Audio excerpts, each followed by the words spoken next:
માતાજી કમલા માતા એ મહાલક્ષ્મી 10મી મહાવિદ્યા તેમનું આ પ્રાગટ્ય છે. માતાજીની મૂર્તિ પધરાવવામાં આવેલી નથી, તે સ્વયંભૂ છે કમલા માતા. અને તેનો મોટો તહેવાર ફાગણ સુદ 14 કમલા અવતાર.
માતાજી કમલા માતા એ મહાલક્ષ્મી 10મી મહાવિદ્યા તેમનું આ પ્રાગટ્ય છે.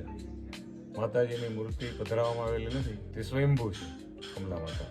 અને તેનો મોટો તહેવાર ફાગણ સુદ 14 કમલા અવતાસની. ત્યારે અહીંયા લાખો માણસો હોય છે. ફરાળ લચ્છી જમવાનો સતત શરૂ હોય છે માણસો.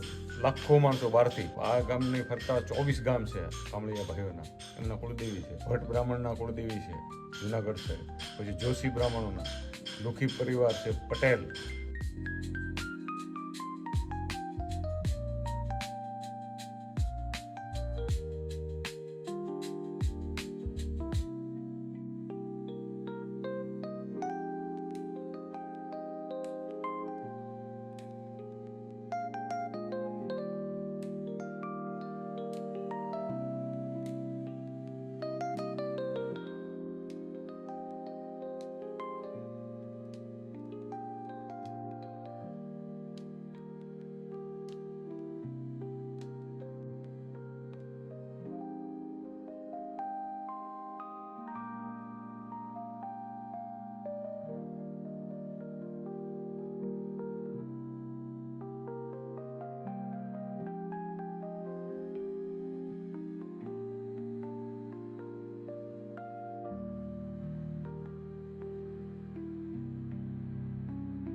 કાકા આપણે કેટલા ટાઈમથી તમે અહીંયા સેવા કરો છો? 15-17 વર્ષ થઈ ગયા છે.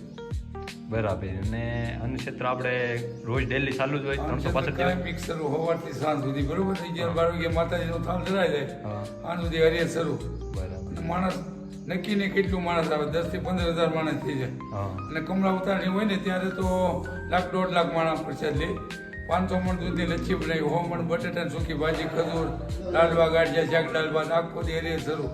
ફાગણ સુદ 14 માતાજીનો પ્રાગટ્ય દિવસ છે બરોબર. ત્યારે હજારો માણસો, લાખો માણસો અહીંયા હરિયર કરે, દર્શનનો લાભ લે છે. અને હરિયર કાયમ માટે શરૂ. બરાબર. સવારથી સાંજ સુધી ચાલુ છે. બરાબર. કમળામાં